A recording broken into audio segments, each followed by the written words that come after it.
Welcome, paranormal seekers, and let us go into the abyss.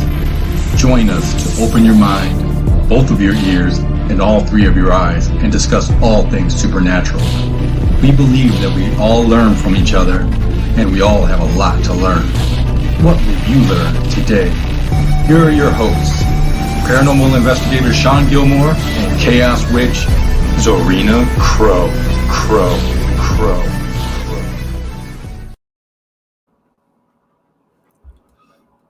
Hello, everybody, and welcome to Into the Abyss.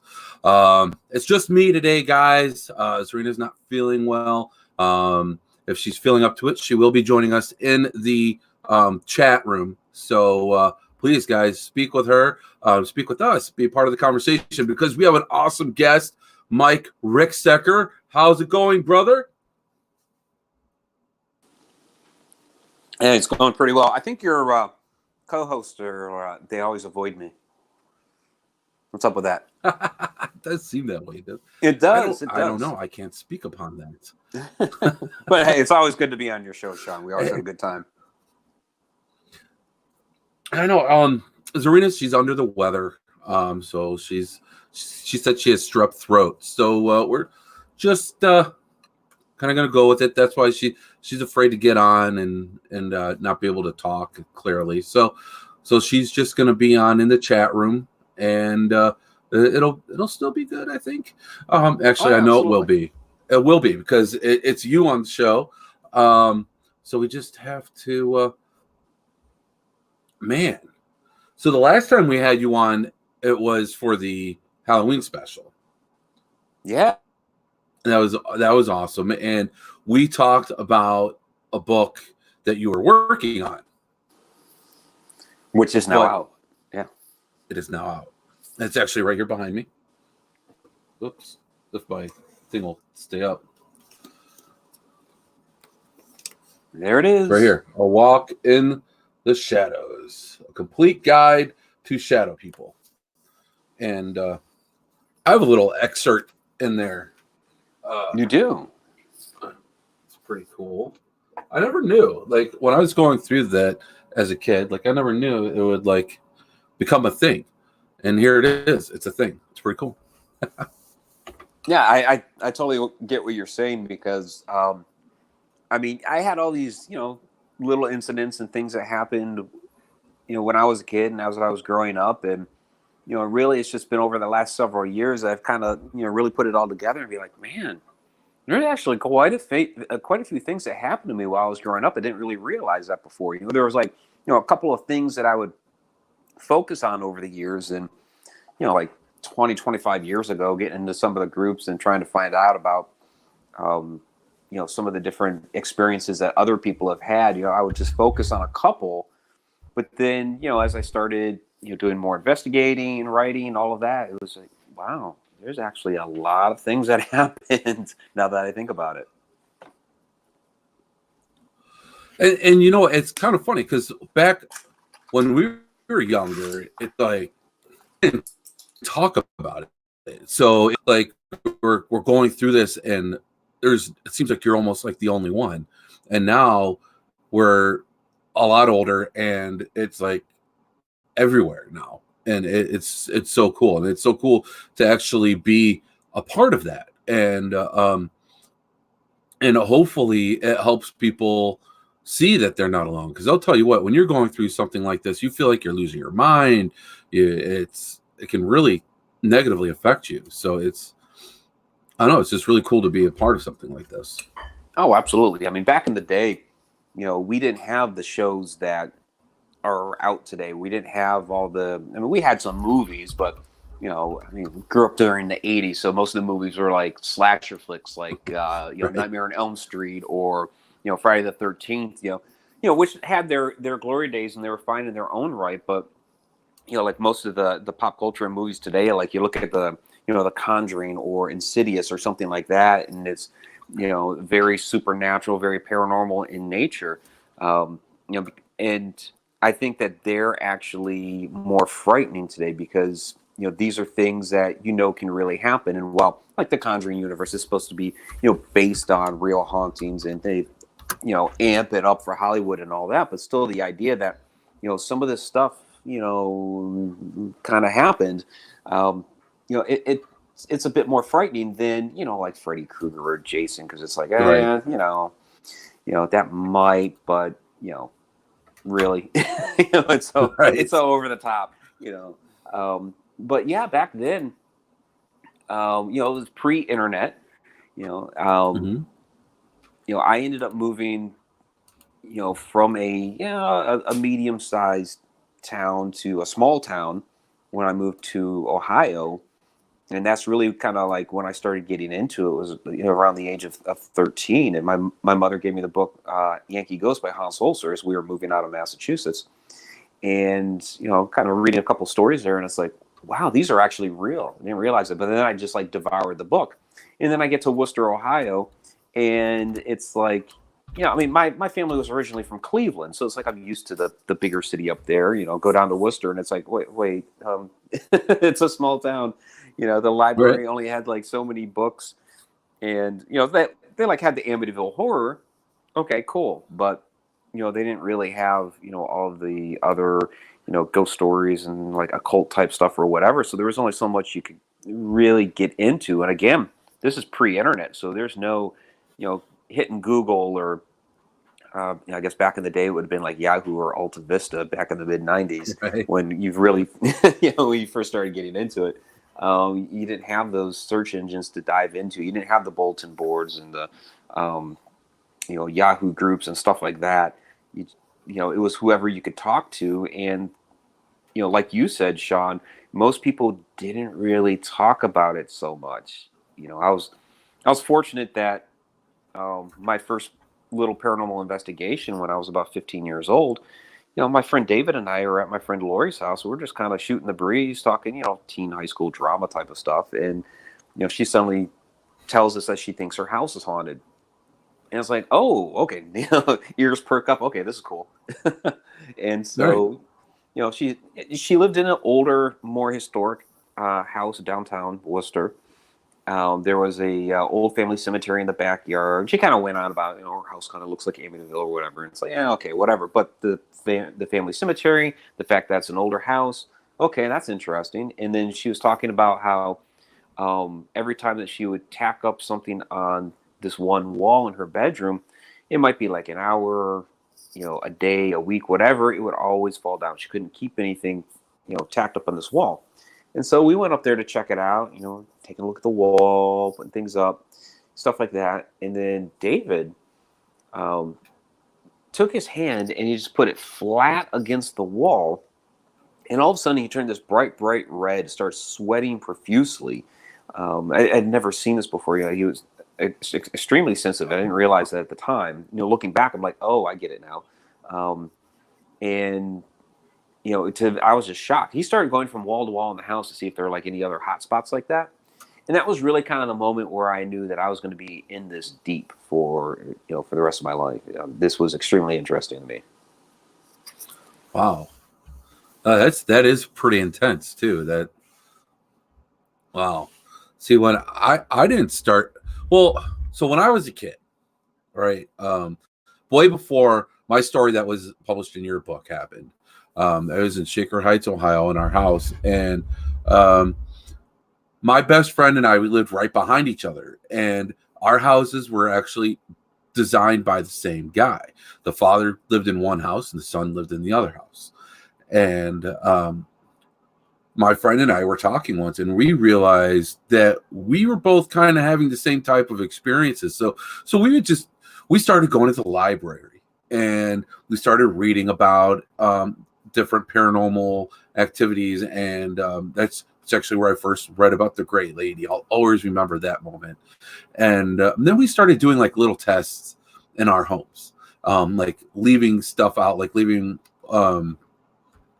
His mom's good silver would be moved, so we would like place it in certain ways, and we would take note on how we placed it and see if we'd come back in like 2 days and see if it's moved.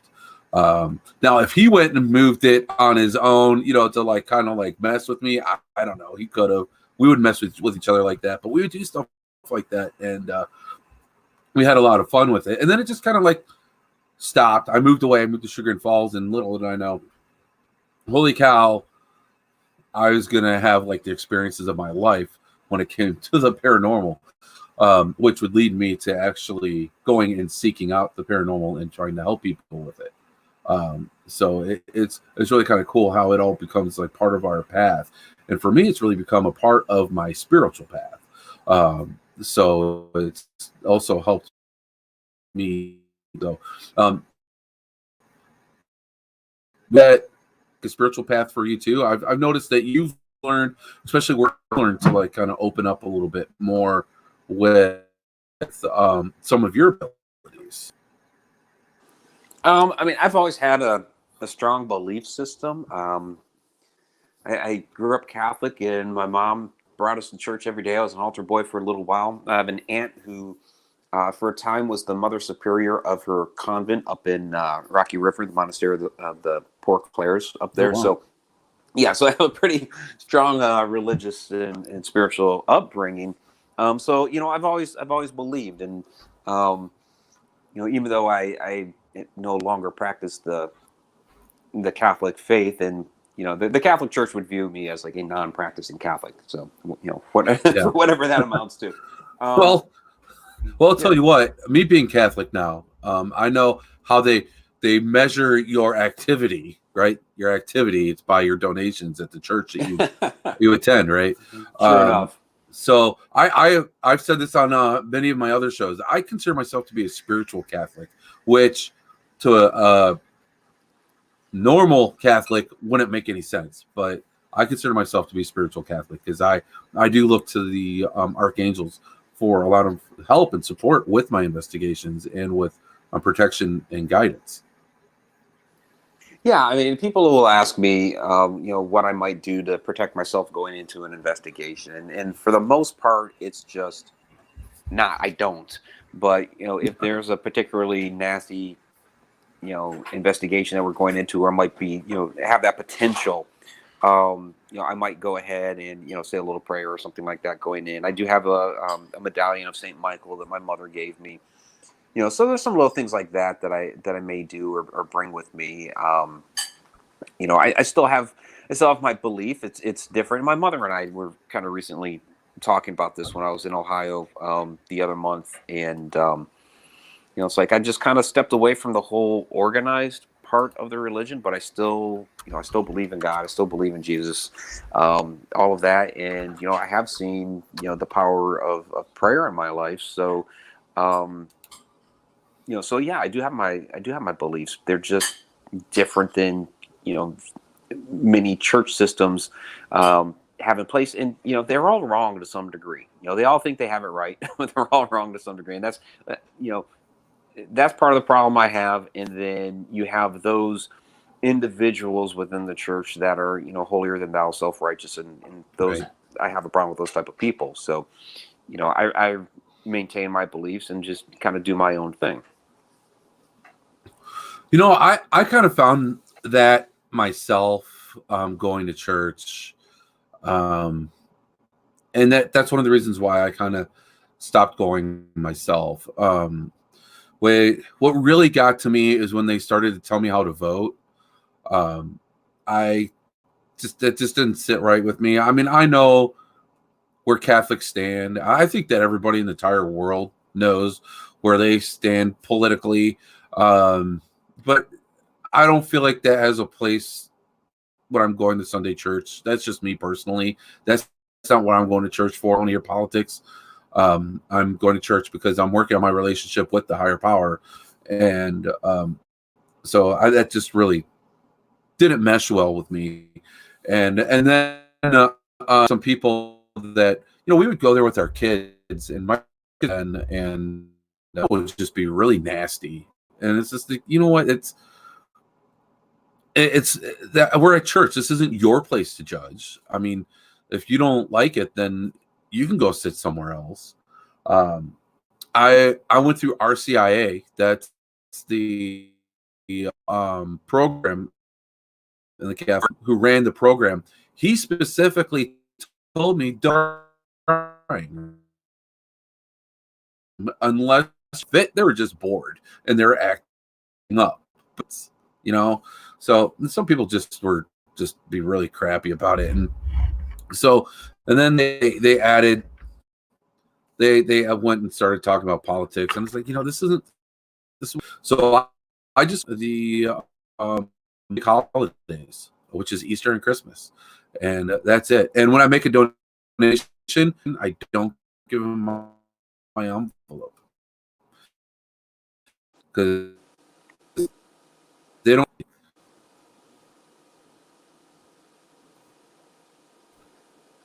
Still there? You kind of really broke up.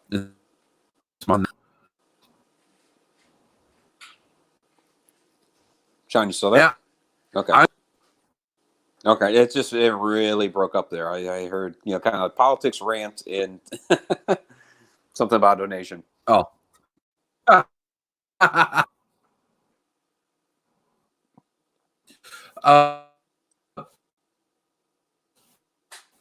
No, all they're telling me how would Jesus want you to vote? It felt right in my heart, not how you're going to tell me how to vote. And I don't know, it just didn't sit right with me. So I was just like, you know what, church isn't for me. So my church is when I go out hiking in the church. I do have Catholic belief, and see now streaming are just good. So yay technology. I really hate it, but it's so much fun. Shauna is asking, do you have Frontier for internet provider too? Yeah, and it could be on my side. I don't know. It's getting really choppy.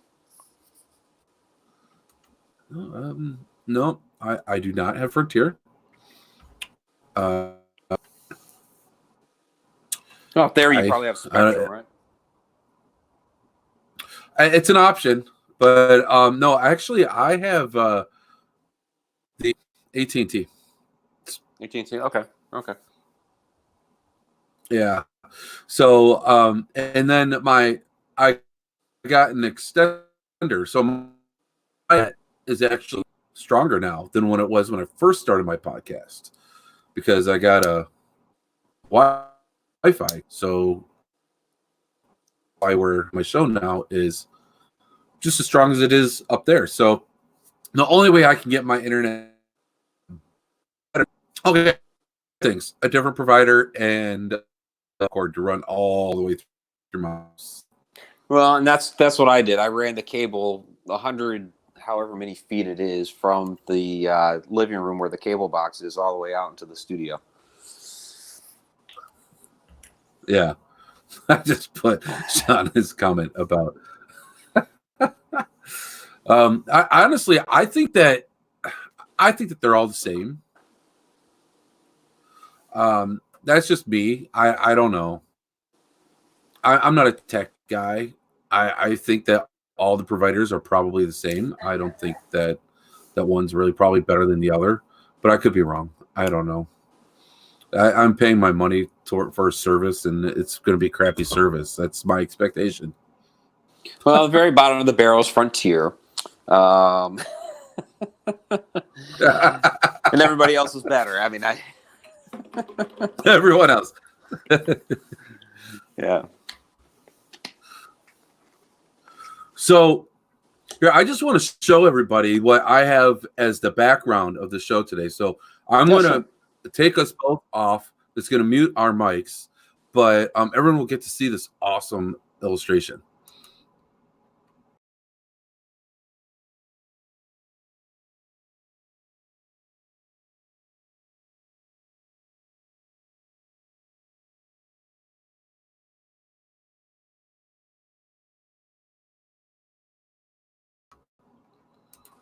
So that illustration is by Adam Tillery.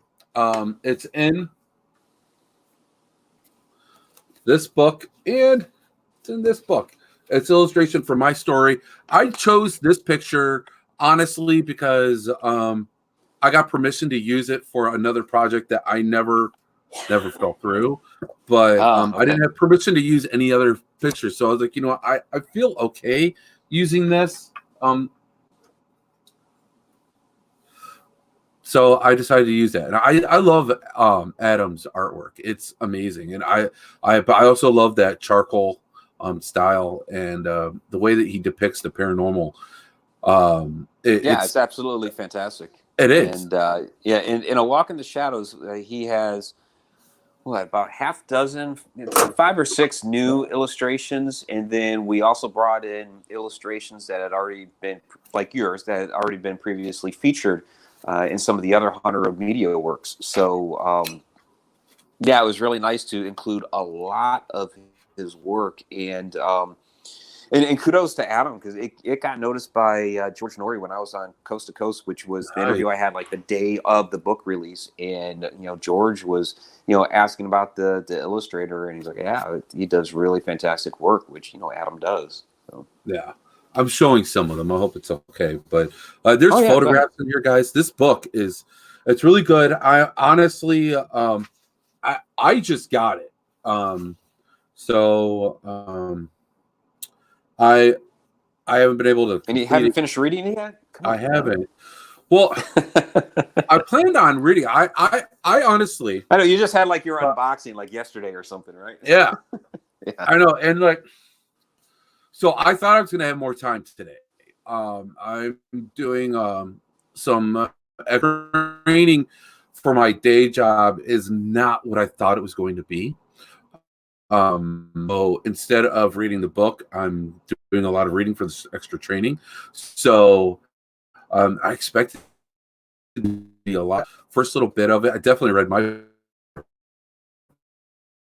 But your writing is always good, and when you are telling your experiences, it's just so well written. It's a pleasure to read it. I think that.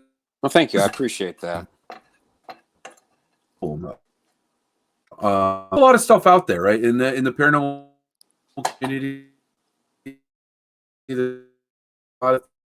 Choose as so, guys, go to hauntedroadmedia.com. Go to Amazon, because haunted.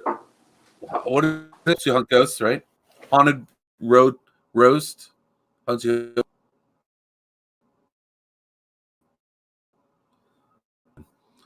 I say it right, guys? I hope. Sean, I didn't understand any of that. I heard paranormal community in there and the word haunted, and everything else was a garble. Just promoting your Stop Road Media, and then I start talking about your coffee. Oh, Haunted Road Roast. Okay, yeah. Haunted Road Roast, don't you? Yeah, no, feel free to promote. I just, like I said, I didn't know if there was a question in there or anything, because I really didn't. I didn't hear it. So, but yeah, there's the coffee, Haunted Road Roast, which you can get the website, hauntedroadmedia.com. You can get Ghosties out there too. And Sean, you've done the selfies with Ghosty and all that stuff with him. So, I just, I'm just coordinating right now another order for the Haunted Road Roast. So there's going to be a fresh batch coming soon. So anybody coming to any of the events this spring and summer, you're going to have fresh, brand new Haunted Road Roast.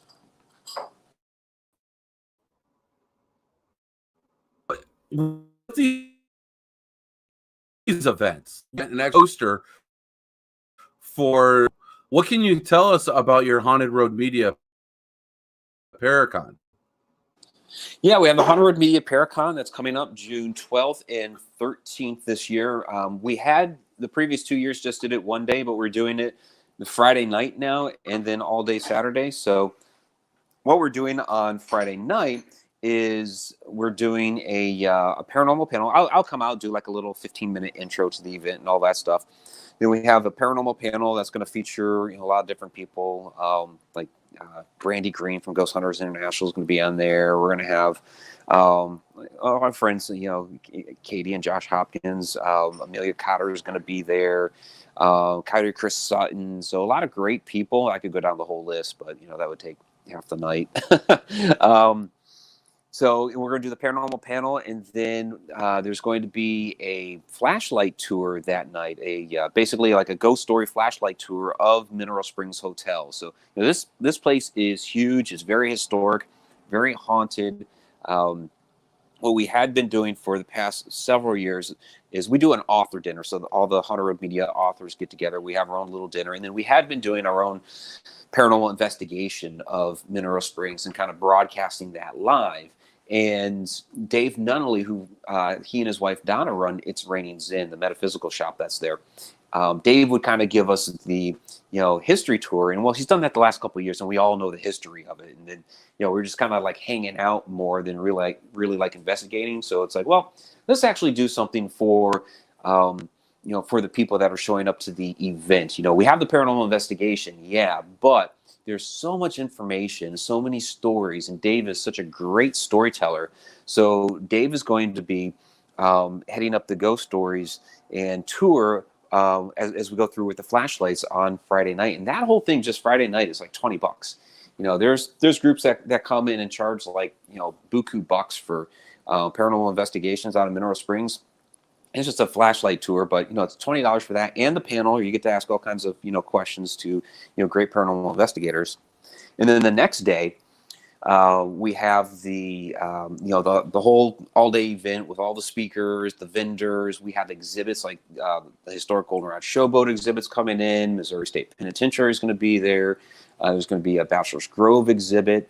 All the different fantastic speakers are going to be there. And then that night is the paranormal investigation, where we go level to level to level, split up into several groups, and we investigate. And last year we got to see the apparition of a little girl there in the upstairs. So it's always really happening there. And like the all weekend pass, so everything that I just described, it's like $50. That only $50? Yeah. Yeah, only $50 That's for awesome, the flashlight tour, the panel, all the speakers and exhibits and vendors the next day, and the paranormal investigation. $50. That's awesome. That's incredible. And I have to say, you and your choosing your dates for your events are always at the worst time for me. Your event again. We've had it 3 different weekends since we've had it. We had it July 8th. I know. We had it July 1st. Now we have it July 15th. And there's always like people like you that are like, I can't make it that weekend. It's like I've tried 3 different weekends in June now. So I don't know what to tell you anymore. Well, this weekend in June, it's just I'm on vacation. I think that we always it ends up being something like that. Well, I don't remember exactly, but it's always something. But that this year, I'm going to be on my family vacation that weekend. So if I could, unfortunately, direction on the East Coast. So I don't have a way of it happens. Work. I mean, I've been asked to do a lot of different events and whatnot throughout the year. And there's one of them, like the first weekend of October, there's like 4 different events that invited me for that particular weekend. And, you can only do one. So it happens. It does. It does. But we'll be visiting I won't have a table, but I do plan on going to that. So I'll be able to see you there, right? Oh, the Parapsychon? Yeah. Yeah, I'll be there. Nice. Awesome. And I'll be speaking. I guess I'm first on the list again this year. I opened it up last year speaking. Oh, wow. And so I'll be doing the same this year, talking about shadow people. And then from the map that they've already published, I guess basically right as you walk into the it's the room that we were in last year, Sean, and they decided to put the celebrities in the back of that room because I guess last year they were kind of freezing them out there in the bullpen area.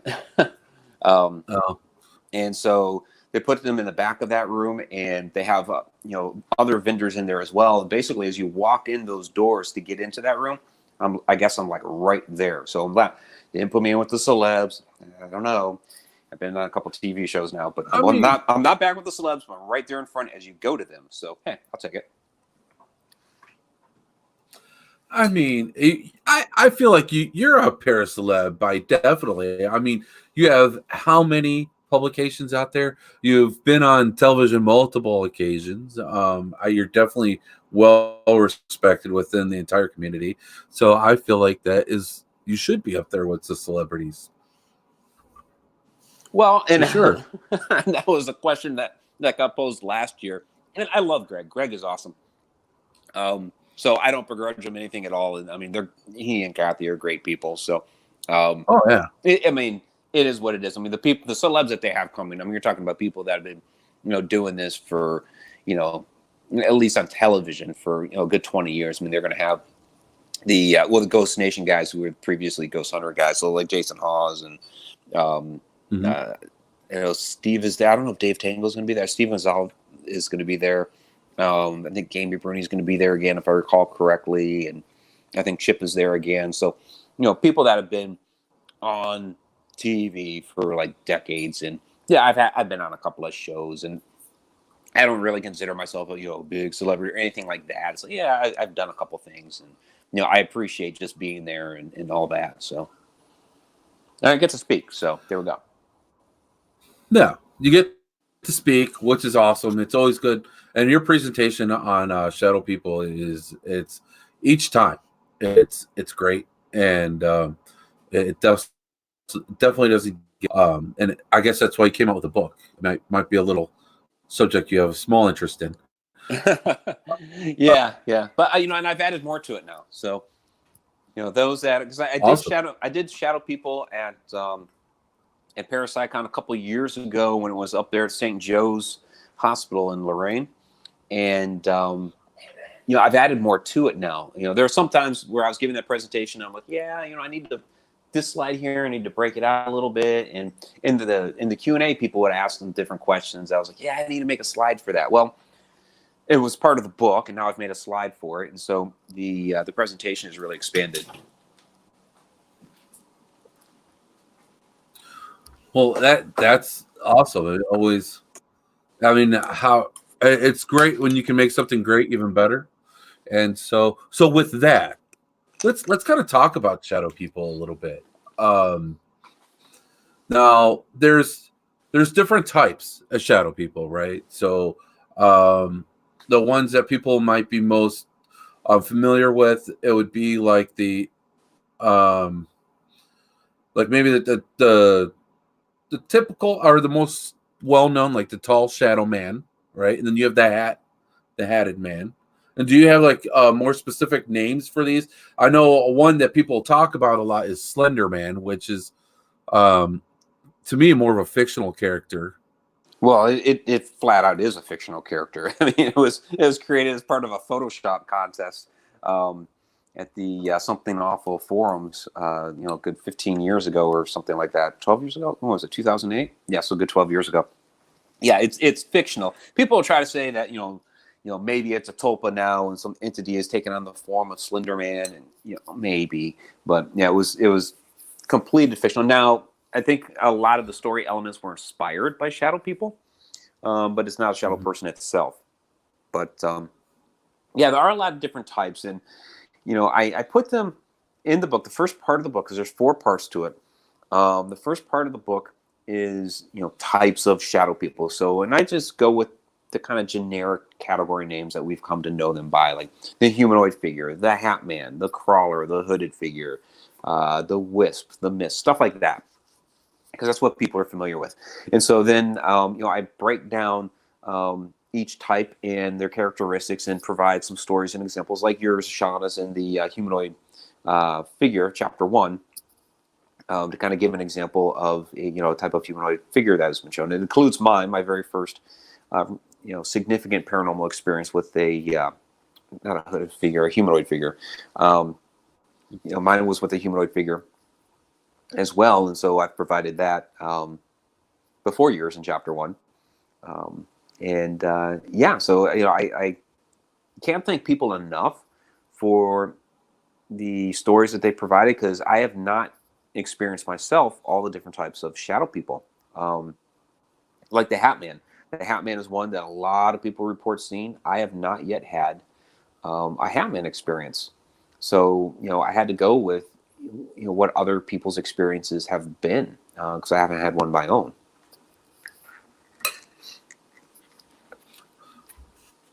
So it's great when you have people that do come and collaborate, and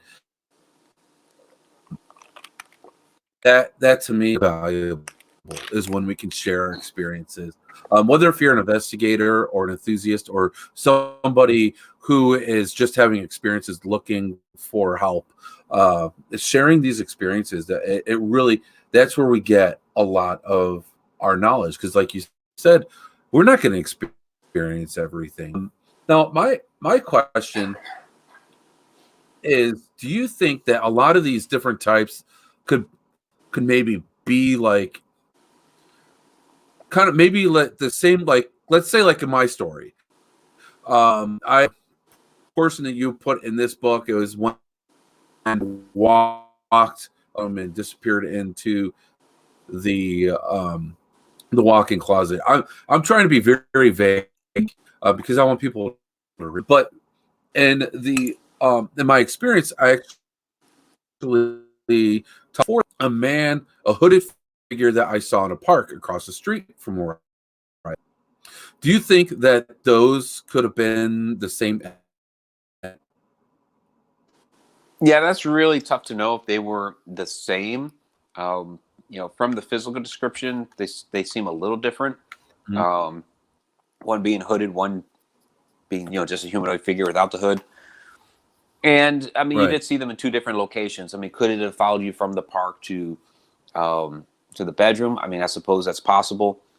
So it's just really hard to know without going back and trying to investigate and all of that stuff. So I won't rule it out. You'll see, but you'll hear, I guess, experiences with people where, excuse me, where they'll see a Hat Man, but flanked by two other humanoid figure type shadow people.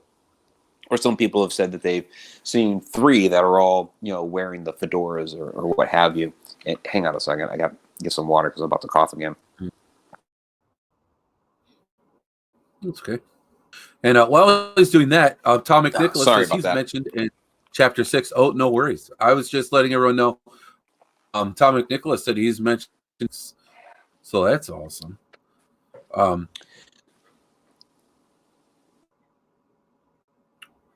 So with so I mean, is it possible that some of these figures are able to take off the hat and appear as a humanoid figure or put on a hood or something like that? I mean, I suppose it might be possible, but nobody has actually ever seen one put the hat on or take the hood off or anything like that, so we don't really know. And yeah, Tom's in there. Because Tom was with us there at Mineral Springs for one of the stories in the book. Awesome. That's really cool. So with these shadow people, which have you experienced? Well, like I said, the humanoid figure, the mist, big. Basically, it's like a dark cloud, vaporous in nature. It kind of looks like it would be a cloud, but black. That was on what was interesting about that, it was actually on one of the investigations we were doing, in which the girl was seeing a dark entity with red eyes. I didn't see that there, but I saw the this large cloud form up, and actually I saw it dissipating. It was already in form when I saw it in the room. It was basically the cat was going crazy, and following the cat around just stopped dead in his tracks right in front of that room. It's like, oh, okay, that's why you stopped.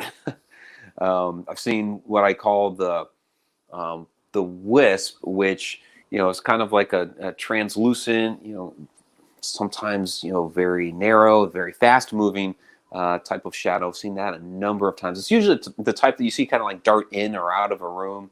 I also chalk that one up to like one that might be peeking in at you from a doorway. You turn and look, and it runs off down the hall. That was a significant one that I saw several times at that house I moved into in Ohio when we first moved in the first few months. The crawler I've seen as well. So I've had a lot of different shadow experiences. Just I have not experienced every single type of shadow people. So with the shadow people, do you like I've never heard your presentation or um you people like an interdimensional being feel like they're the way that a spirit is able to show themselves to us? Both. And the trick is trying to figure out which it is when you're experiencing it. I think a true, quote unquote, true shadow person is an interdimensional being. They're able to, move in out of our plane of existence. And I do believe, this is going to take a little while. I do believe that there are some shadows that are human spirits that are trying to manifest and can't quite fully form up. Now, Tom McNicholas was with us the time that I saw one fully form up. And this was really interesting. He saw the apparition of the girl at the end. I had gotten out into that hallway a little bit before him and the others. There were 5 of us there that saw the girl. But when I first saw it, it was this black smoke, this vaporous form at the end of the hall that was forming up. I'm looking down the hall. I'm like, oh my God, what's going on down there? Because we had heard some noises coming from down the hall. We were Mineral Springs in the corner room upstairs, which is known as Pearl's room, which does get a lot of activity. We're just doing an EVP session, and we're hearing these noises come from down the hall. So we run out down there, and here's this black cloud that's forming up, this black smoke. It's like, what the heck is that? And it starts coming forward. And as it's coming closer, it starts doing something really weird. It starts forming up on the right hand, the right side wall, and then kind of creeps back down, goes back up the wall, and creeps back down as it's coming closer and closer. So what in the world is it doing? But then it stayed on that right hand wall and then kept forming and forming and forming until it morphed into the apparition of a little girl. And so that was one where out of the shadows came this apparition. So that kind of like really sealed the deal for me that some of these shadow entities are actually human spirits trying to fully manifest. And that one did fully manifest all the way. But yet there are some that are still interdimensional beings. And I've had that experience too, where I'm at a restaurant called Johnny V's in Muskogee, Oklahoma. And we're just finishing up an investigation. A couple of guys upstairs in the bar area, a couple others out in the dining room area, and I'm just taking a last photo sweep of the restaurant. I'll get some more pictures. And as I'm walking into the main doors of the kitchen, there is just this wisp of a shadow, very, very translucent, very fast. It's kind of tall and narrow, and it just darted right across the room. And you heard it, boom, slam into the side door of the kitchen, which is just this flimsy metal door. It's something that waiters and waitresses walk through with like trays of dishes to go take food out, and you could just like poke it with your finger, and this thing would just open with ease. But yet, even though you heard the bang of that door, it didn't move at all. And I call out to the others, "Hey, did you guys hear that?" And they're like, "Yeah." And so I start describing what I had experienced, and I started thinking, okay, maybe these guys are messing with me. They throw something at the door. I mean, I know where they're at in the building. I was just there. So I'm thinking maybe they threw something. And I ask that. Did you guys throw something? No. And so I actually go through that door and looking down at the ground for anything that could have been thrown. Like, there's nothing thrown. And even if something had been thrown, I would have seen that door move, and it just didn't at all. So, Right. So my theory is, and I've provided an illustration of it in the book, and it's become part of my slideshow now, that perhaps if we're thinking interdimensionally here, I'm on one plane of existence, that other entity is on another plane of existence, and somehow our planes of existence are crossing. It's echoing into each other, whatever term you want to use. Somehow they're crossing. And maybe it saw me as a shadow person, or maybe it saw me as a ghost, or whatever it may have seen me as. Maybe it even saw me as a human and just freaked out. And it took off, running. And perhaps on its plane of existence, that door, blew right open, and it went right through it and all that stuff. But sound works on a different wavelength. Now, I didn't see the door because I'm a different plane of existence in the way light refracts and all that stuff. But sound works on a different wavelength. So perhaps that sound was able to cross both planes of existence, from its plane of existence into ours, from its dimension into ours. And actually, when we did the first episode of the Alaska Triangle, this is one of the theories that's thrown out there for that missing Douglas airplane, because there was some radio chatter that was coming across and never could find the source. They never found the plane, even though they had 7,000 people out there looking for it. So that's one of the theories, that mysterious radio chatter may have been coming from another dimension where the Douglas could have gone into.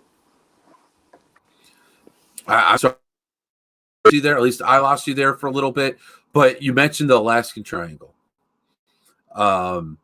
We're getting close to the top of the hour here, and I definitely want to be able to bring this up and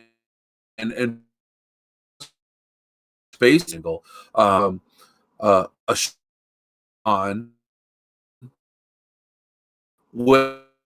the trail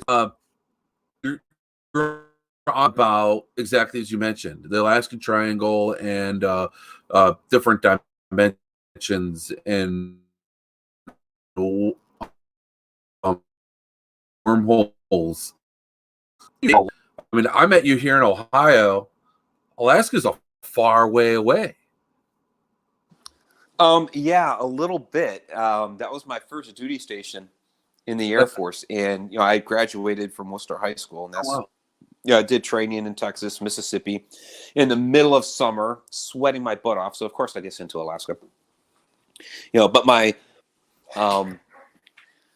the way I justified it to myself at the time was, well, at least I'm on the same continent. Right. I actually was for the Army, and he honestly, I haven't heard from him in a while. The last time I talked to him, he said he was never leaving. But I guess if I was stationed in a place like Hawaii, I guess I wouldn't leave either. My dad was in the Navy. He was stationed in San Diego. So that's where I came around. I was born in San Diego. So small world, because my my uncle was stationed in San Diego in the Navy, and he's still there to this day. Oh wow! That'd be interesting to know.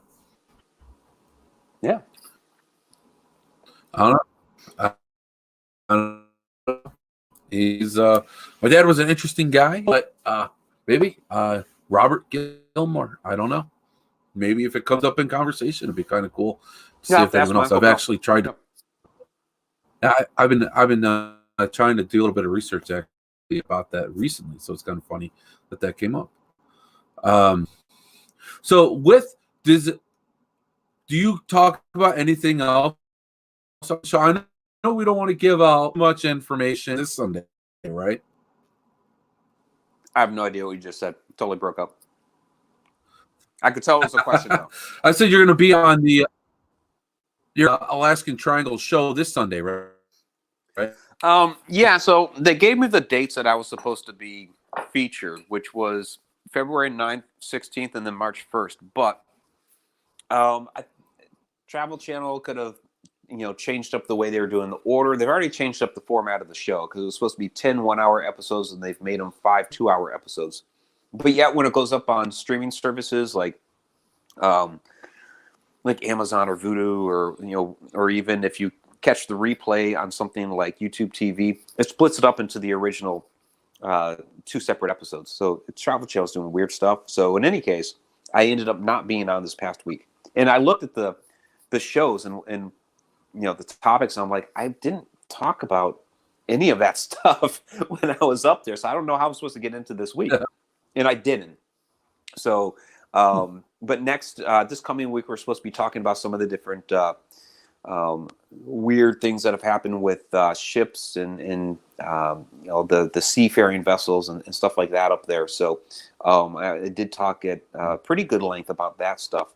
And so that'll be coming up this coming week. And I'm guessing the March 1st will probably be the stuff that was featured on what they ended up calling Yuletide Yeti, which is really like a sneak peek at one of the Alaska Triangle episodes. And that's where I was basically on the side of a mountain with some dowsing rods talking about, vortices and portal activity and electromagnetic currents and all kinds of stuff like that. So that's awesome. This show, it's a great show. Yeah. I mean, there's a lot of interesting stories. It touches base almost every aspect of the supernatural. You have the vortexes. They have the giants. You have the Bigfoot. You got, I mean, literally almost every aspect of supernatural on there. One of them that I thought was a show really, you were on it. Yeah, I was on the Missing Douglas, the very first episode I was on. But one of them that kind of really fascinated me, it was the very tail end of the Hairy Man episode. They had a thing on the woolly mammoths that they're still finding woolly mammoth tusks and stuff like that up there. But they're going to some of these different reports from over the years. Woolly mammoths went extinct supposedly like 1,000 years ago, but yet there's like newspaper reports dating back like just 100, 200 years ago of of these mammoth type creatures that were seen, or some of the natives are saying we saw these things here, and it's like, well, wait a minute, that's not that long ago. And so there are some ideas. I mean, Alaska is huge. I mean, it's like 3 times the size of Texas, right? People don't realize how big it is. And so there are ideas that there may be some small pockets of the woolly mammoth still out there, and that's not really crazy Alaska Triangle type stuff. That's just really interesting. Yeah. That there could be what we think really is an extinct animal is still out there today. And that was actually on this past had spoken about the version of Bessie. What's Loch Ness Monster? Yeah. Ness. Right. And they were talking about how that could be a dinosaur that they thought was long extinct. And I mean, who knows? I mean, there's so much I haven't explored that I wouldn't surprise. I mean, who knows what's in the depths of deep? Who knows what's down there? No one's been down there. Yeah, and there's part of the Arctic that people just don't go to. Yeah, Lake Iliamna. It's really interesting. I mean, it's huge. It's very deep. They really don't actually know how far down it goes. So, a bit of a different take than Loch Ness. I mean, Loch Ness, they've been very familiar with that for years. They know where it goes, all that stuff. And Bessie could very well be one of these ancient dinosaurs as well. But what may be out there, like Iliamna, I mean, it could be the exact, maybe something related to Bessie or a different type of dinosaur, perhaps. And it's very hard to say that. Well, no, it couldn't possibly be there, that sort of thing, because they just don't even know the depths of this lake. And they've speculated, because they don't know about, passages that go out to the sea from there. That there are ways for, some of the saltwater life and freshwater life to cross, and of course, there are repercussions of that for each type of animal, but that there are ways for things to get in and out through some underground means. So it's interesting. It is. Tease work is real. It's so much fun to think about. Now, what if we're the reason that dinosaurs are extinct? What if we are aliens? We can come and take over the planet. Maybe we are. Maybe we came from Mars, or that planet between Mars and Jupiter. Yeah, maybe, or around one of Jupiter's moons. Who knows? Maybe we destroyed another planet, and we had to find another planet to destroy. Who knows? Could be. It's fun to think about, right? Yeah, I mean, we speculate that the asteroid belt between Mars and Jupiter had been another planet. So very well could be that we've destroyed our civilization, millions of years ago or what have you, out there in the solar system, and we repopulated down here and forgot all of that, of course. So there's a lot of different possibilities. It's possible. There's so many different rabbit holes that this could take us down, because who really knows? Our history is like the Bible, and I take that like Aesop's fables. So I mean, it's all I mean, who knows? Well, there's a lot of cases to be made for lost civilizations, and the history that we think we know is not true. That these ideas that there were higher civilizations, hundreds of thousands of years ago, is not totally preposterous. And we're not talking about civilizations that would have had computers and cell phones or whatever, but a higher civilization than a couple thousand years ago. I mean, we look at something like the pyramids, and we really don't know how in the world, stuff like that was built. Some of these huge megalithic structures that even today, our biggest cranes would be, completely stressed trying to lift these things. And it's like, did they really have that, or was it some sort of other technology? And obviously, a couple thousand years ago, they didn't have it. So what in the world? It was certainly a higher advanced civilization. And I read a lot of Graham Hancock, and I like some of his ideas about how, somewhere along the way, there was some sort of cataclysm, or some sort, the civilizations died out somewhere along the way. And those that had that knowledge, like let's say there's a global cataclysm today. Those that have all the knowledge of how to build these computers and stuff like this, they don't know how to survive on the wild. So if something were to happen that we didn't have, access to all the nice things that we have right now, and ease of our living standards, like I mean, Shauna's great because her father taught her how to skin her own game. I don't know how to do that, so I know how to go to the grocery store. If suddenly we lost the means to go to the grocery store, right, I'm going to be in trouble. So, so a lot of those higher educated people like that are going to die off because they're not going to have the know-how. It's going to be the people that know how to survive out in the wild. Well, the people that know how to survive out in the wild don't necessarily have all that, high-tech know-how.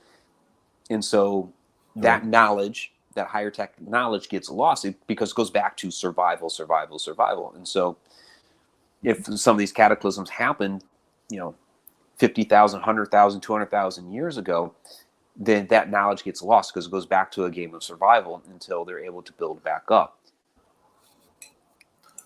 And I think you just answered Tom McNicholas's question. If we came from another planet, where did all the technology go?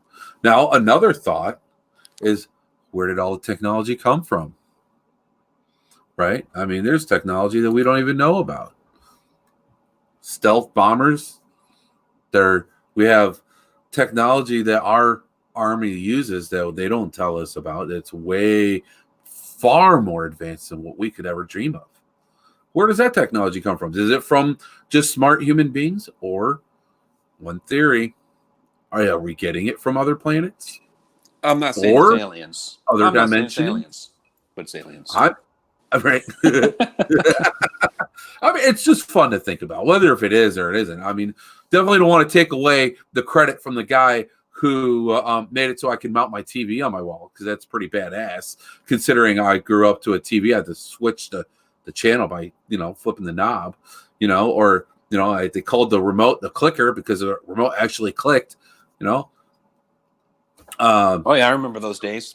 Right? Absolutely. Right? I mean, a video game. I remember before microwave ovens. Come on now. I know, right? Right? We actually had to pop our popcorn. I mean, you put the oil in the pan and the kernels and all that. Yep. Yeah. So and see, you can rough it. Yeah. I mean, I won't be totally helpless. I spent a few years in the Scouts, so I know a couple of things. But I mean, as far as like where the technology as far as where the technology went, those if they came here from another planet and they're coming here, they're surviving, they're going to have probably a little bit of technology that they kept with them.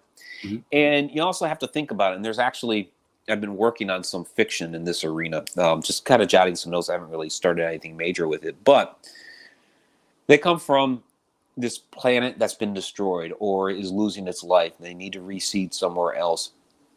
They may realize the mistakes of their past and may not want to try to repeat them.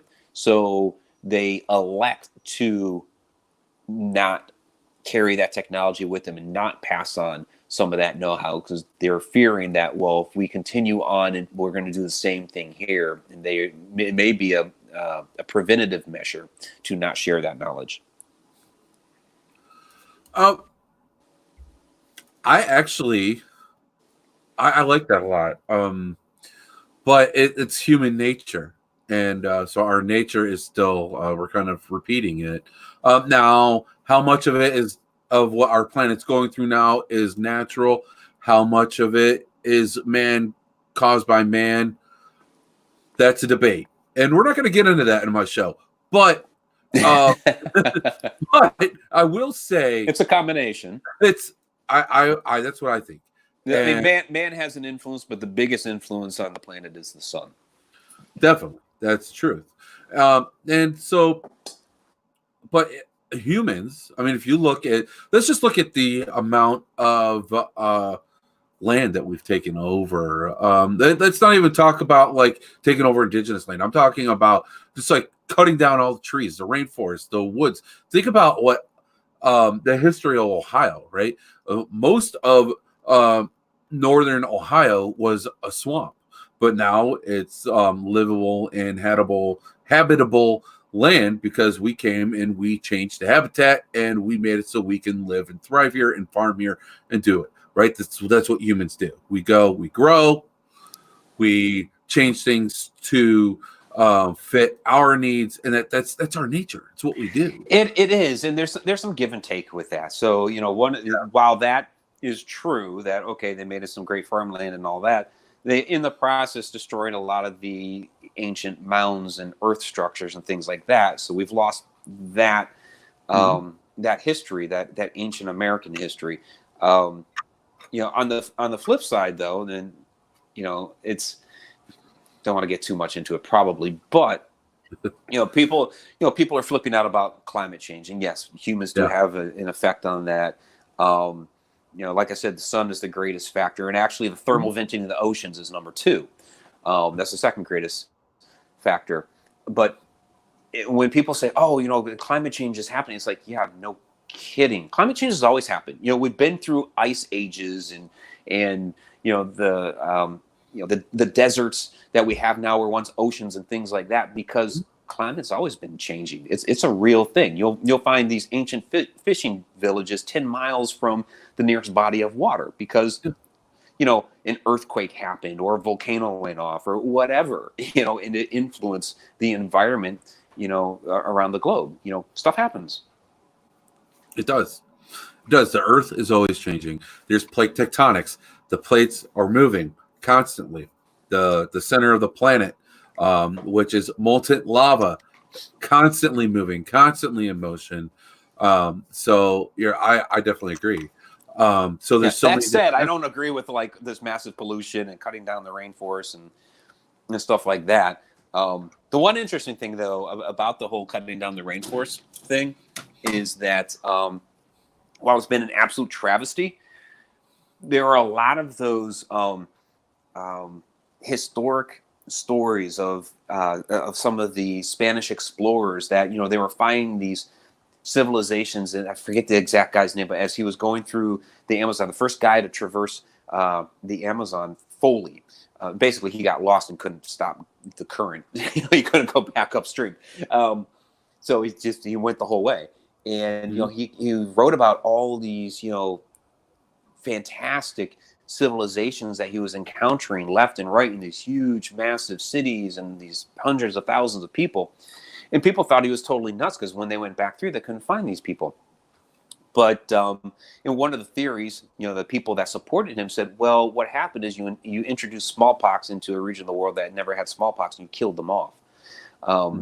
And so there's a lot of debate back and forth, back and forth, back and forth. But since they have been doing this ridiculous stuff with cutting down the rainforest, they've actually been finding some of these old civilizations. They've been finding the old structures. And they're like, they actually were here. The jungle just grew up so quickly, it swallowed up their structures. But now they're being uncovered by that destruction. And it's a very unfortunate way to discover that these stories were actually true, but they are finding this history. Wow, it shows. I mean, look at, you had mentioned the Egyptian pyramids. There are pyramids down in Central America and Mexico, from the Aztecs and Mayans, which have been swallowed up by the jungles down there. And they've only found a small portion of those pyramids. And these pyramids aren't built too differently than how they were in Egypt. And with them being on separate ends of the planet, I find that to be very fascinating. Oh yeah, it's definitely fascinating. How did these people know how to construct similar type of between Egypt, between South America, and then Eastern Asia? There's a lot of similar ones there too. So how do they all know how to build the same thing? Right. Kind of makes you think, makes you wonder. That's why we do what we do, right? Now, Tim Choon, he says one question he has: maybe the Alaska Triangle will answer this. If the triangle has portals and vortices, then where do they lead? Has anything which entered a portal or vortex ever ventured from there? Now, one thing that I kind of want to say before you add, because I know this is definitely something you know a lot about. I had actually seen something about a pilot down in Florida where he believed that he flew through a vortex. Was that on the Alaskan Triangle show? Yeah, they covered it real quickly with the missing Douglas. The episode, which is specifically on portals and vortices, the one where I'm right on the side of the mountain with the dowsing rods. They get a bit more into his story as well. His name is Bruce Gernon, and basically he was running. I mean, it's this flight that he did all the time. I forget the specific island that he was coming from, but basically the flight took 120 minutes, and he did this all the time. But there was this one time that he's going. He ends up in this big cloud bank. It's all kind of swarming around him, and he ends up in this tunnel. And his, controls are going all kinds of wonky, and all these different things are going on. He thought he was going to crash and die, but he ended up going through this tunnel that he saw in the sky. Comes out on the other side, and Miami is below him. And he's like, "What in the world?" And he's looking at the time, and it's like, "I shouldn't be here yet." Basically, it shot him ahead 30 minutes. So a flight that usually took him an hour and 20 minutes only took him 90 minutes to make. And so, he can't explain that other than, he saw the tunnel. So to him, that was like a vortex or some sort of portal or something like that. And so that's one of the theories for the missing Douglas up there, and a lot of these other missing airplanes within the Bermuda Triangle, within the Alaska Triangle. Now the question as to where they go, like when they don't come back, that's an excellent question. We're talking about, a possible gateway into another dimension. So, it could be, it could be someplace that looks just like Earth, but has its differences. It could be another place entirely. We don't really know. I would, that is so interesting. So could you imagine going into another dimension that was very much like ours, but different? And what if your doppelganger was there? What would happen if you met your other you? Did you ever see the show Sliders? I have. Yeah, it's kind of like that. It's kind of like that. It is. Now, there's a show on Amazon right now called Lock and Key. Yeah, it's on Netflix. That's pretty cool. That's pretty cool. I'm sorry, I said Amazon. It is Netflix. You're right. I liked it a lot, and it touches a lot on stuff like this. Except you access everything through a key. Man, if we had a key for everything, Yeah, we're only that easy. It was a little weird, kind of like a little keyhole opens up in the back of your neck or under your chin or whatever. It's like, oh, Yeah, it's kind of weird, creepy, right? Yeah. The way that it opened up the man again, technology, man. It's the stuff that they could do. So wow, man. So I know that you're really busy. I don't want to take up too much more of your time. I'm sure that you have some editing that you've got to do. I mean, if you're able to hang out more, then by all means, we're not. I'm not held to any specific time, but I want to make sure that you give everybody the opportunity to hear where they could find you, where they could find your books, your videos, man. Because every Friday you come out with great. You still do those same stories every Friday, and it's just. I think that people need to know about your YouTube channel and, of course, how they can find your literature. Yeah, so the YouTube channel is Haunted Road Media. Please go out there and subscribe to Haunted Road Media YouTube channel. And also the new Edge of the Rabbit Hole YouTube channel. So what we ended up doing, and we still have all of our ghost stories and paranormal investigations, and the one that we're doing this week is going to be Men in Black. That's kind of like the theme of the week. So we're still doing all of that stuff on the Haunted Road Media channel, like all of our exploration videos and cemetery videos, all that stuff. We moved the live streams that we were doing, the Edge of the Rabbit Hole, where we bring on, kind of like what you're doing here, where we bring on a guest. We moved that to its own channel, Edge of the Rabbit Hole. So go over there and subscribe to that one as well. So you get the great guests. And then my Beyond the Shadows stuff, because they wanted a second hour, and Vanessa couldn't do a second hour. We can ask our guests to stay 2 hours. It's a long time. So it's like, okay, we'll just do something else for that second hour. So we moved Beyond the Shadows over there as well. We do the we go live from there Tuesday nights from Edge of the Rabbit Hole, and then the second half of Beyond the Shadows is live on the Haunted Road Media Facebook page, and then we end up uploading it back to YouTube. So there's a lot of different ways, a lot of different formats. I mean, in all, it's like 800 videos now, just about, which is pretty crazy, but it's a lot. The books you can find at Thanks. The books you can find at MikeRicksecker.com or HauntedRoadMedia.com. We have a lot of other great authors as well. Of course, the latest is A Walk in the Shadows, so please go get that. Complete Guide to Shadow People. You can get that on Amazon right now as well, Barnes & Noble, all those great places. So, yeah, definitely please go check it out. And the podcast. So, Edge of the Rabbit Hole and Beyond the Shadows end up as podcasts as well, so you can find those on like iHeartRadio, Spotify, iTunes, all that great stuff.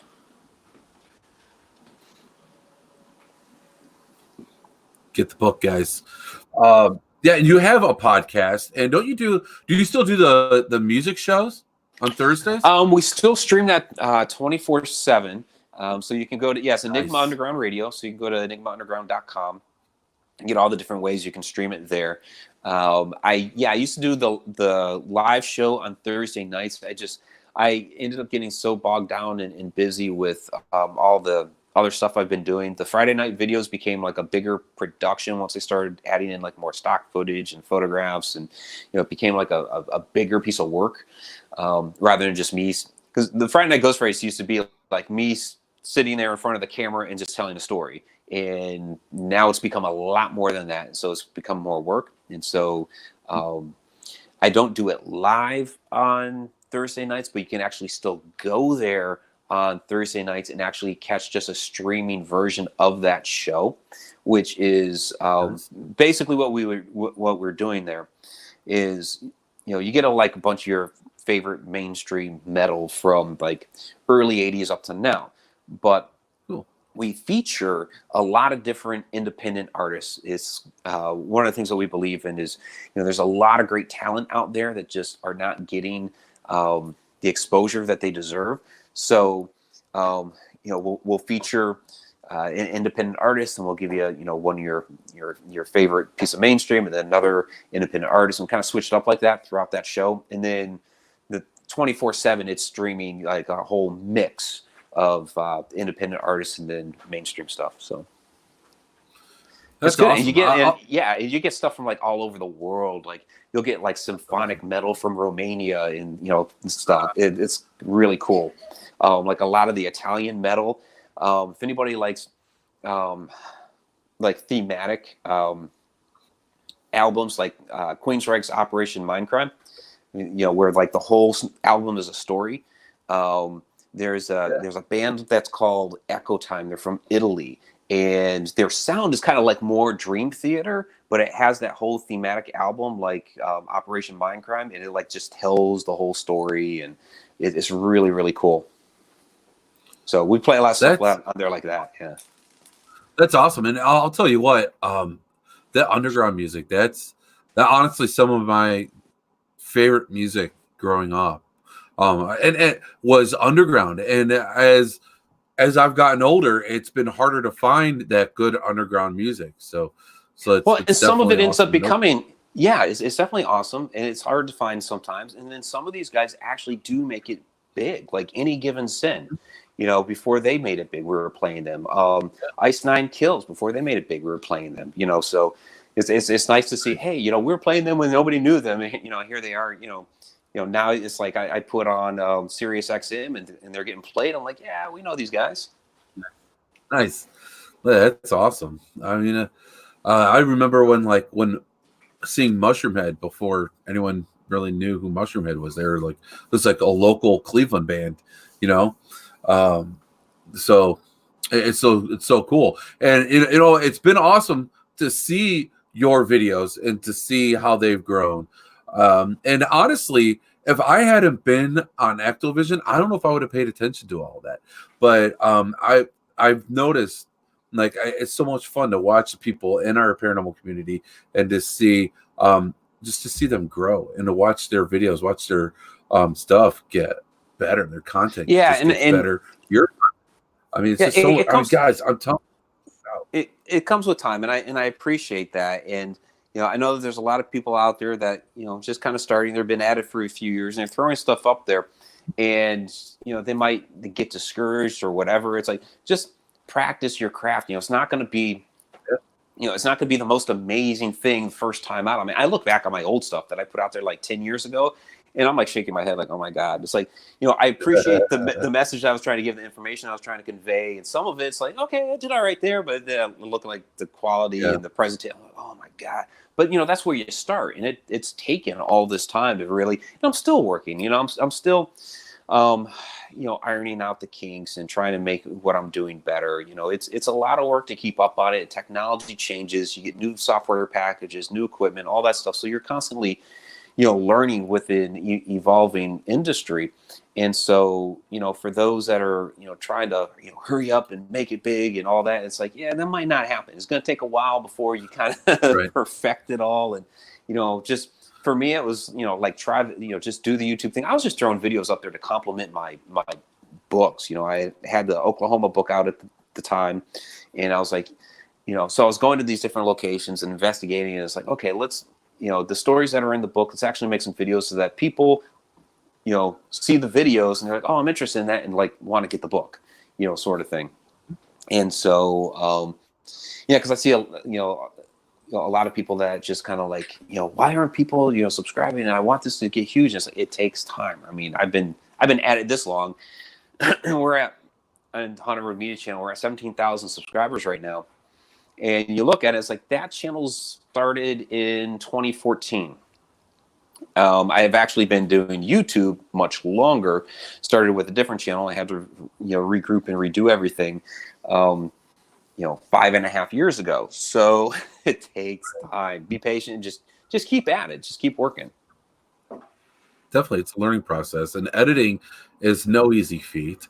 For me, I have all I have is Power Director, made by Cyberlink. It's a relatively inexpensive program compared to what's out there, and it's a good way to get started. And I'm not that I'm coming up with videos, but I did make that pretty awesome intro. Aside from with special thanks, I have to throw this out there to Voiced by the Moth and to Andrew Duchessois for the music. Um, it's just, and you know what, guys? If this podcast goes long enough, maybe my intros will get really cool, because I don't really plan on doing too many videos. Maybe I will. Maybe these intros will turn into shows, but it's a learning process. It's and honestly, the way I learned is by taking video of my kids' school choir concerts and band concerts and editing those for my family, and I share them with the family. So It's funny. That's kind of like where I got started. It was kind of twofold. I was doing some stuff for the Matrix Online. So this was back 2003, 2004, something like that. I was making little instructional videos. So as part of the beta, the VIP beta, and they wanted some instructional videos for new players. And so I was like, okay, I can do that. Maybe it was 2004, 2005. Yeah, 2004, 2005. And then with my kids, they were involved with drama, so they were doing like little skits, and so I still have like some of those old recordings of, we were doing like this whole little detective story thing within the house, and my oldest son Colin was, he was like the main detective trying to, figure out this thing that my daughter had stolen from her, and then my middle son was the one creeping in the shadows. He had like the secret. He knew who did it, but he was just kind of hiding in the shadows. So that sort of stuff, just making little videos for them. And so that's, you're talking 15 years ago. It's a lot has changed since then, and I've gotten much better. So it takes time. So be patient, but keep at it. It's consistency is a big key too. it is, and you go and you learn, and then each video gets better. So it's awesome, man. And to watch where, just from the time that we met, however many years ago that was, it's probably what, 3-4 years ago now, maybe longer. Yeah, something like that. Track. But even since then, you've come a long way. Your show with Vanessa, The Edge of the Rabbit Hole, that's come a long way, and it's just so cool to watch the progression. And your books. I mean, each thing, it's all a learning process, and each one gets better and better, and it's just so fun to be able to watch that. And I'll tell you what, Vanessa, man, that's my girl. She's awesome. She's awesome. She's so talented, and she's just so real. She keeps it real. I love it. Oh, she does, and it's amazing to think how long we've been doing this. We're actually starting our 5th season of this. So we started. That's awesome. Yeah, we started a little over 4 years ago with it now. So this is our 5th season. So it's hard to believe it's been that long. We started just as a radio podcast. We did it live, but it's just radio. And then within that first year, it's like right at the tail end of that first year, I was like, let's try to do this, video, and it's worked out really well since then. Awesome, and it definitely has. And you guys have aside from my podcast, Into the Abyss, you guys have my favorite podcast that's out there. Definitely the most fun to be a part of. To be 100% honest with you, your chat gets so busy. Like I'm one of those ghost watchers now, where I'm just kind of watching. I don't really say much, because there's just so much going on. It's fun to watch, but it's hard. Like I have trouble following the comments that I get on my show and paying attention. My ADHD is like so I've become one of the ghost watchers on your show, if that's what you call them. That's what I call it. But man, yeah, they're in that, I guess, Uber Leet speak or whatever, the computer speak.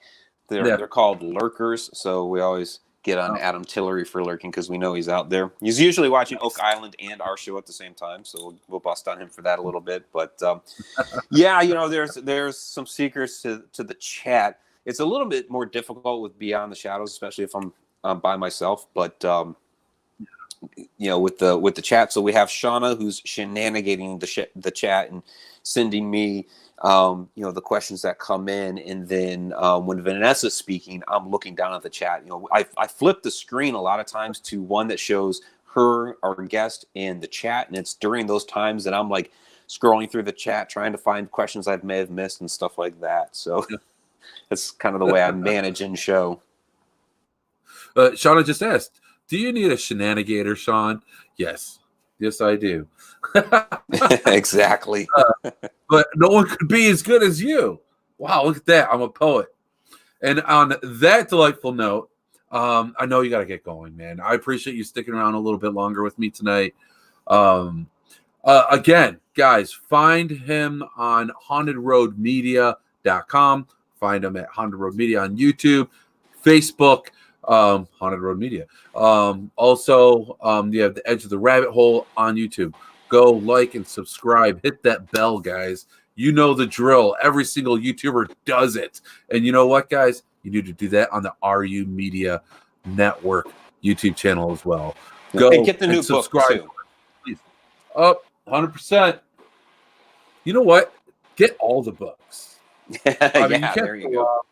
Get this one definitely. I'm in the second chapter here now about the Hat Man, and these books here, The Encounters of the Paranormal. These are true stories, true encounters of people like myself who had paranormal experiences.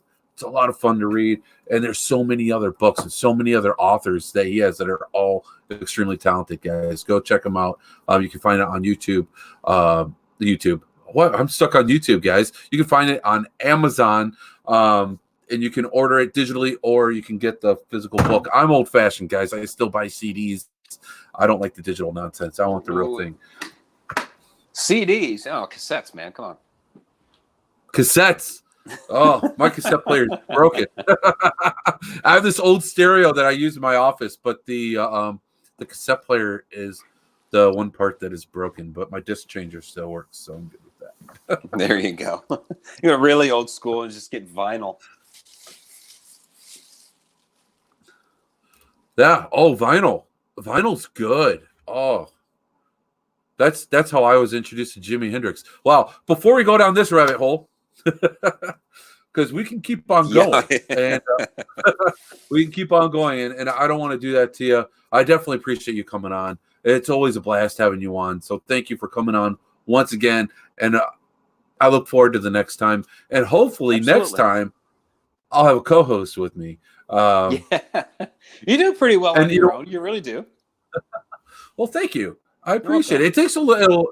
I know you know the difference between having a co-host and not. It takes a lot of the edge off, really. And Shauna says we still haven't met in person. We haven't. That's true. We need to make that happen. We need to make that happen. Like seriously, I don't know. I've got to make it out there. I mean, who wants to come to Ohio? I got to come out there. Are you by chance? I know you got to get going, but are you by chance going to the? No, I can't think of the name of the event. Where's it at? My next event coming up is Lancaster, Pennsylvania. That's Phenomenology. Nice. That's at the end of March. Well, okay. I guess that's not the one you're thinking of.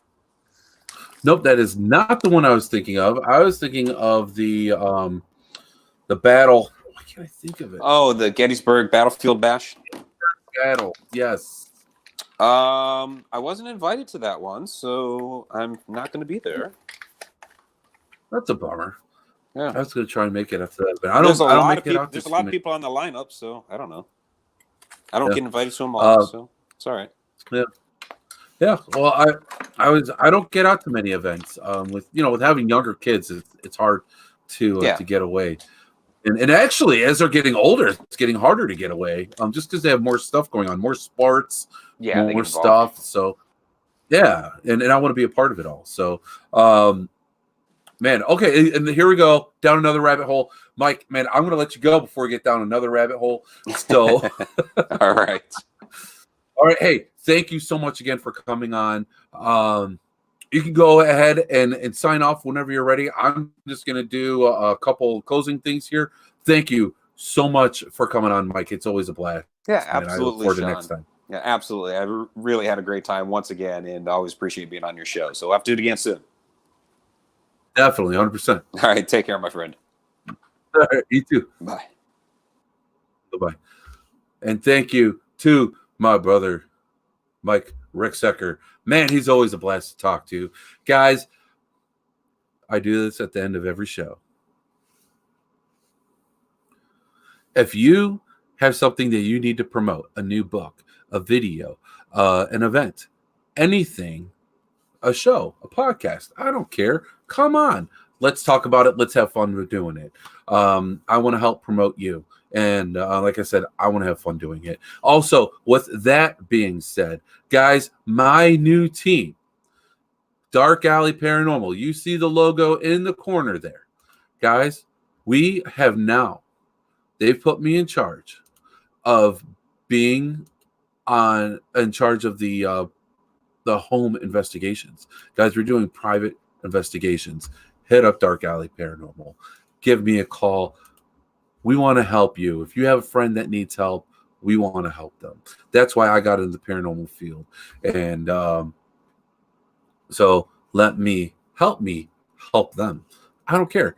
I just wanted to put that out there. And also, if you have something, again, to promote, you can contact me at 330paradad@gmail.com. That's 330paradad@gmail.com. Or you can find me here on Facebook, or you can message Into the Abyss on Facebook, or even message RU Media. That message will get to me as well. Guys, please contact me if you want to be on. I do have most of next month open, but the dates do close up very quickly. They do fill up very quickly. So, hey, Nick, you know what? No worries. You can catch the replay, brother. It was a good time. So thank you again, everyone, for tuning in. Thank you for helping us to get over the hump of the week so we can now go down the hill into the weekend and have a great day and a great week, a great weekend, and then come back on next Wednesday, because next Wednesday I have David Wolliver and Eric McGill coming on. I wonder what we could be talking about then. Maybe a new video of theirs. Tune in, guys. Thank you so much. Have a great one. And yeah, I don't have any cool slogans, so have a great one.